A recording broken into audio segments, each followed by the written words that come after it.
Sakykit, kaip nugalėti nuobodulį penktadienį darbe? Koks jūsų būtų receptas?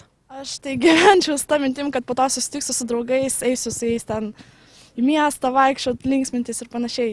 Daug šypsotis tiesiog. Nes taip darau ir mokyklai. Gyvenu visą laiką penktadienio.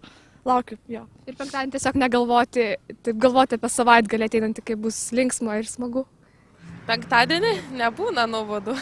Jeigu įmanoma įsijungti ant kokią muzikytę, paplepėti truputį su bendradarbiais, išgerti kavutės, ką nors tokio, kas atpalaiduoja nuo rutinos. Ar iš vis gal net nėra penktadienį darbe nuobodulio? Penktadienį jau būna baisoka dirbti ir mokytis ir sunku po visos savaitės. Jeigu gera atmosfera, kolektyvė, aplamai, tai kodėl? Žmogus eina kaip į šventę. Penktadienį darbe. Tiesiog negalvoti, kad tu esi darbe. Galvoti, kad šiandien penktadienis, šiandien yra gerai, jau savaitgalis praktiškai. Ar iš vis gal net nėra to nuobodulio, juk penktadienis darbas neturėtų būti jokio nuobodulio? Ai, man darbas, man asmeniškai darbas, tai mano yra poilsis, mano malonumas yra, svarbiausia turėti mylimą darbą.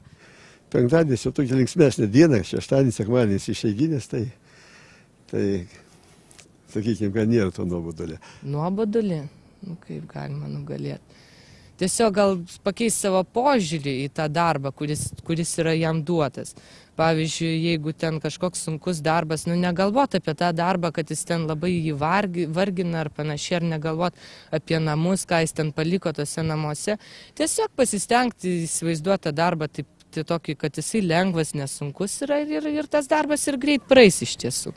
Tiesiog nevilkinto laiko reikia. Kaip nugalėti nuobodulį penktadienį darbe? Jūsų receptas.